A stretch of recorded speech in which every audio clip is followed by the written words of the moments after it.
नमस्कार विद्यार्थियों, प्रिय मित्रों, ज्योग्राफी पार्ट 11 में आपका स्वागत है। हमने पार्ट 2 की चर्चा चल रही थी, उसमें एस्किमो जनजाति के बारे में हमने पढ़ा था। आज एस्किमो जनजाति का अगला टॉपिक रहेगा कि एस्किमो जनजाति में सील मछली का महत्व, यानी उनके जीवन में सील मछली का क्या महत्व है, वो किस तरह से उसका उपयोग करते हैं। तो चर्चा को आगे बढ़ाते हुए शुरू करते हैं कि सील मछली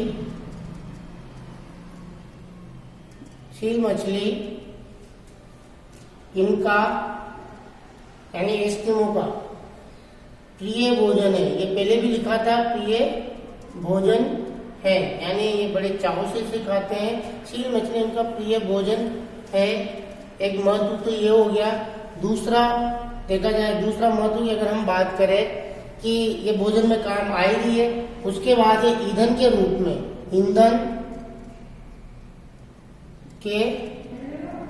में भी सील मछली का उपयोग करते हैं।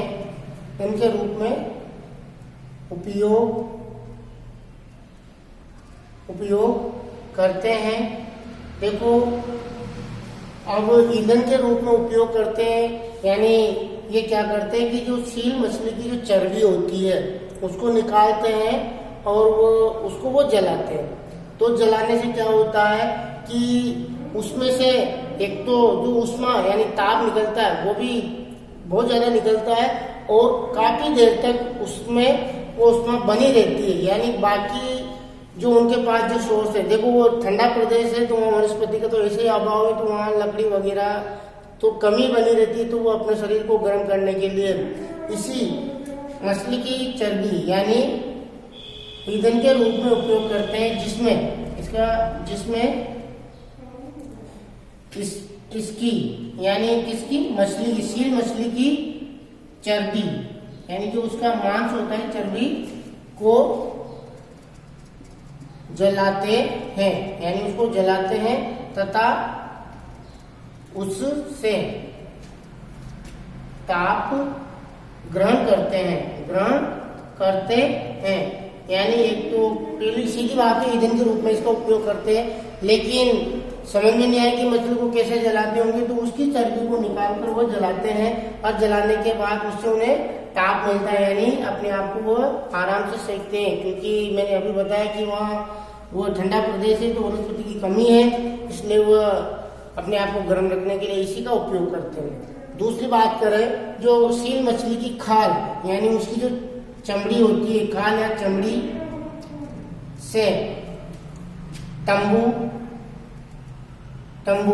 यानी जो हमने पढ़ा था बसंतकालीन, जो उनके जो घर बनाते थे बसंतकालीन में, यानी अल्प समय के लिए, थोड़े समय के लिए उनको अस्थायी घरों को हमने कर्मक कहा था। जब आवास में पढ़ा था तो उसमें बात पड़ी थी कि तंबू बना के रहते हैं। तंबू यानी कि वो सील मछली की जो खाल होती है, चमड़ी होती है, उसको अपने घर के ऊपर बिछा देते हैं, तो उसको एक तंबू जैसा बन जाता है। तो उसको यानी खाल चमड़ी से तंबू, वह जूते हमने पढ़ा था, जिनको हमने पढ़ा था मुकुलुक्स कहते हैं। जूते, तंबू, जूते आदि बनाते हैं। यानी तीन हमने पढ़ लिए, एक तो भोजन के रूप में, एक ईंधन के रूप में, एक तंबू, जूते आदि बनाने के रूप में, एक इसकी जो आंत निकलती है, यानी आंत, इसमें जो आंतें होती है, आंत से ये क्या बनाते हैं, रस्सी बनाते हैं। क्या बनाते हैं? रस्सी बनाते हैं। यानी आंत है, उससे क्या करते हैं, रस्सी बनाते हैं। यानी सील मछली का हमने 4 उपयोग पढ़ लिया। इसके बाद इसमें 5 नंबर पे जो इसकी सील मछली की हड्डियां निकलती है, यानी सील मछली का हर तरह से, देखो चर्बी का उपयोग कर लिया इन्होंने उसकी जो खाल है उसके तंबू जूते बना लिए, इधर से आंत बनी, उसकी रस्सी बना ली, ऐसी हड्डियों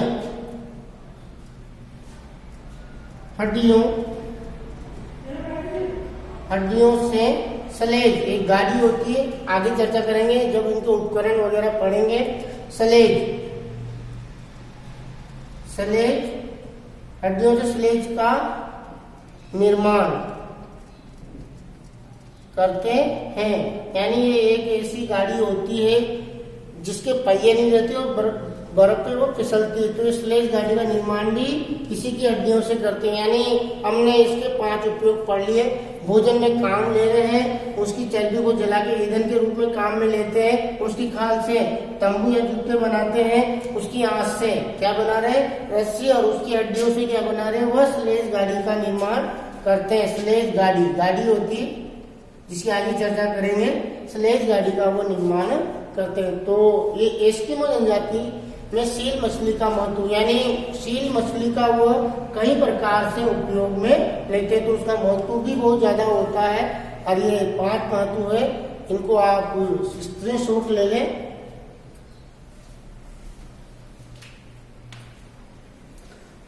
स्क्रीनशॉट ले लिया होगा तो ये इनके 5 महत्व है। आगे हम अगले टॉपिक की बात करते हैं।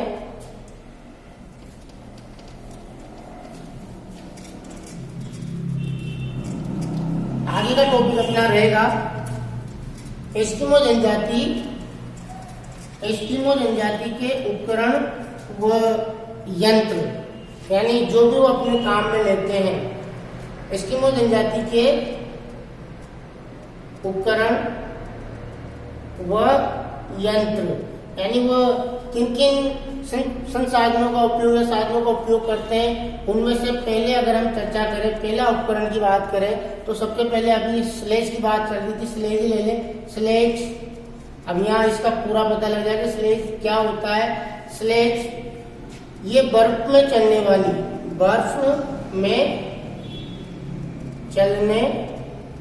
वाली एक पहिए वहीन, बिना पहिए की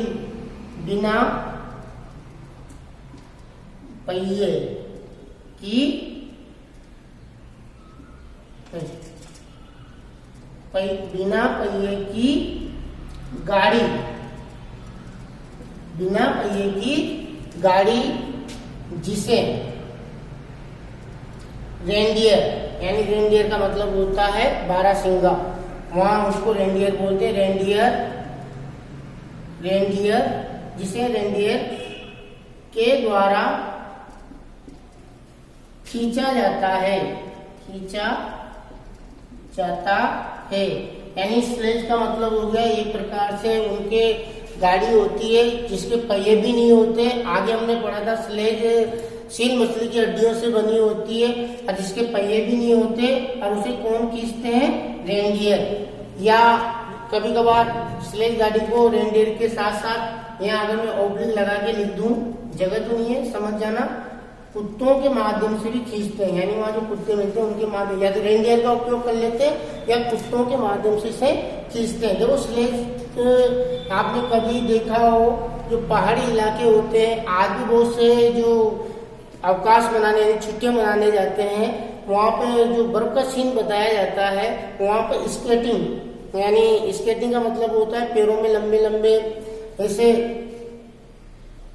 पतली पतली सी चोट, मतलब पैरों पे वो होती है, मतलब जिसको स्केट बोलते हैं। क्या बोलते हैं, दोनों पैरों पे, यानी जूतों की जगह इसको स्केट लगा देते हैं, यानी ये पैर हो गया, और इस पे ये लग जाते हैं और ये बर्फ पे क्या करते हैं, फिसलते हैं। यानी हाथों में 2 डंडे लगा के, 2 डंडे होते हैं और पैरों में ऐसी लंबी स्केट होती है और वो बर्फ पे क्या करती है, फिसलती है।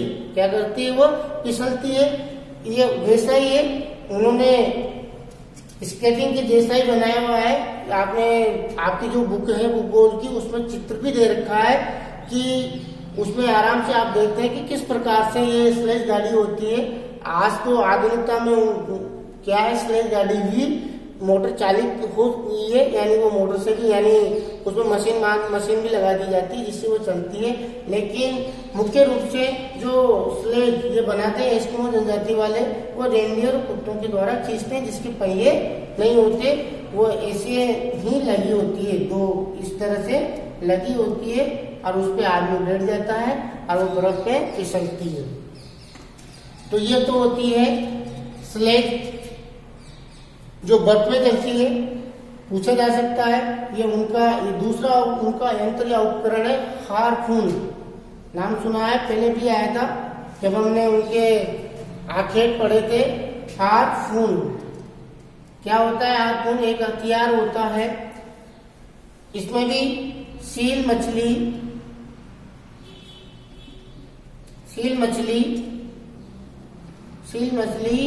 का शिकार करने में प्रयुक्त 1.2 मीटर से 1.5 मीटर लंबा।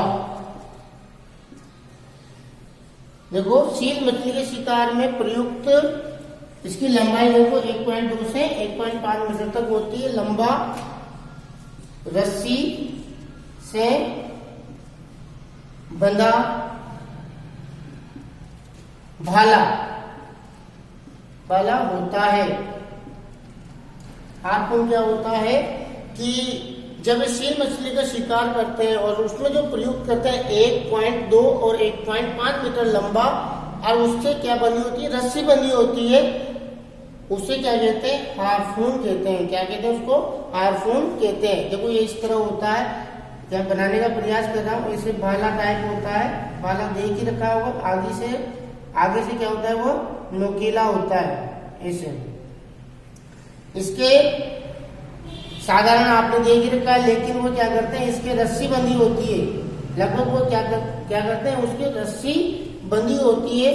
तो वो जब इसको फेंकते हैं यूं करके, रस्सी अपने हाथ में रखते हैं, तो भाला वो जहां भी जाएगा उससे वो वापस उस रस्सी के माध्यम से पकड़ के खींच लेते हैं। तो हार्पून ये उनका एक बहुत ही उपयोग में लिया जाने वाला हथियार है। यानी ज्यादातर इसका उपयोग सील मछली के शिकार में ही प्रयुक्त करते हैं, क्योंकि वो पानी में रहती है। तो जब वो उसको फेंक के मारते हैं तो मछली के साथ उसके मछली के शरीर पे जब वो लगता है, और वो फिर मछली को उससे रस्सी से पकड़ के भाले समेत खींच लेते हैं। तो उसके शिकार में प्रयोग करते हैं। 1.5 और 1.2 मीटर का लंबा होता है। साथ में क्या बंधी होती है, उसकी रस्सी बंधी होती है। ये हार्पून नामक हथियार होता है। अब आगे हम तीसरे नंबर पे चर्चा करते हैं। तो तीसरे नंबर पे चर्चा करते हुए हमने एक नाव पढ़ी थी जिसका नाम था कयाक। क्या नाम था, कयाक। इसके आगे हमने चर्चा की थी। कयाक जब सील मछली का शिकार करते हैं, यानी जब बसंत कालीन, हमने जब शिकार के तरीके पढ़े थे, तो वहां पे ऋतु के अनुसार 2 प्रकार के शिकार पड़े थे। एक तो शीतकालीन शिकार और एक बसंतकालीन शिकार यानी आखेट। तो उसमें बात आई थी कि जब बसंतकालीन आखेट होता है, तो बसंत में जब जैसे धूप निकलती है, धूप निकलने के बाद क्या होता है, धूप निकलने के बाद बर्फ पिघल जाती है। पिघलने से वो मछलियां तट पे आती है और धूप सेकती है। तो उस समय ये उस नाव में बैठ के, यानी किस नाव में, कयाक में बैठकर ही वो शिकार करते हैं। तो यहाँ कह सकते हैं ये काहे की बनी होती है, चमड़े की बनी नाव होती है जो 5 मीटर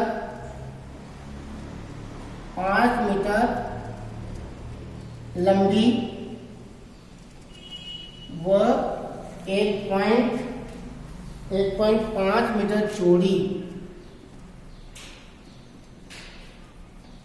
चौड़ी होती है।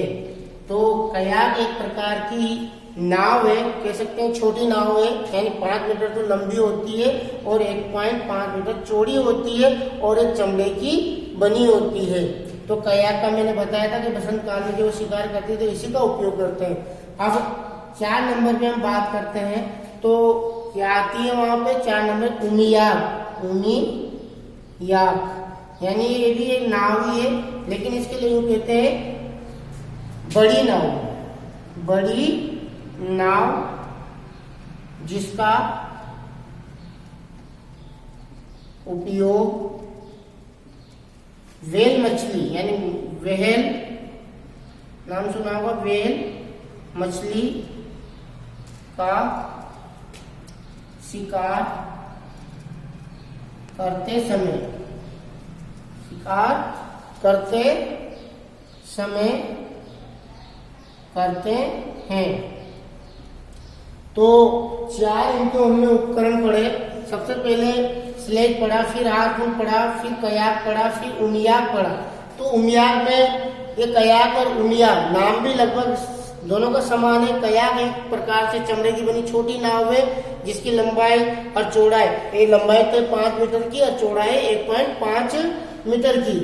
और जो उमियाक होती है ये बड़ी नाव होती है, इसकी लंबाई वगैरह तो दे नहीं रखी, लेकिन इसमें पता है आपको कि कौन सी मछली का शिकार करते हैं, वो व्हेल मछली का शिकार करते हैं। तो व्हेल मछली बहुत बड़ी होती है। कहा जाता है कि एक वयस्क जो व्हेल मछली होती है वो 30 हाथियों के बराबर उसका वजन होता है। तो कितनी बड़ी व्हेल, मतलब इतनी बड़ी व्हेल मछली का शिकार करने के लिए वे नाव भी क्या करते हैं, बड़ी का उपयोग करते हैं। ये 4 उनकी हमने यंत्र उपकरण पढ़े। इनमें से कोई सा भी एक अंक का प्रश्न पूछा जा सकता है। एक अंक का कयाक, कयाक का तात्पर्य, तो कयाक का मतलब छोटी नाव चमड़े की बनी होती है। उमियाक बड़ी नाव व्हेल मछली के समय उपयोग में लिया जाता है, उसके शिकार करते हैं। हारपून एक हथियार होता है रस्सी बंधा हुआ बालानुमा। फिर स्लेज है बिना पहिए की गाड़ी जो बर्फ पे चलती है। तो इसे पूछा जा सकता है। अब आज लगभग एस्किमो के बारे में, हम एस्किमो जनजाति के बारे में सारा ही पढ़ लिया है। नेक्स्ट जनजाति अब हम इसमें चलाएंगे। तो नेक्स्ट जनजाति में हम बात करेंगे बुशमैन, बुशमैन जनजाति। तो कल का टॉपिक रहेगा बुशमैन जनजाति। तो इसमें इसके नोट्स बन गए होंगे अच्छी तरह से। तो ये कल फिर मिलेंगे जिसमें बुशमैन की चर्चा करेंगे। धन्यवाद।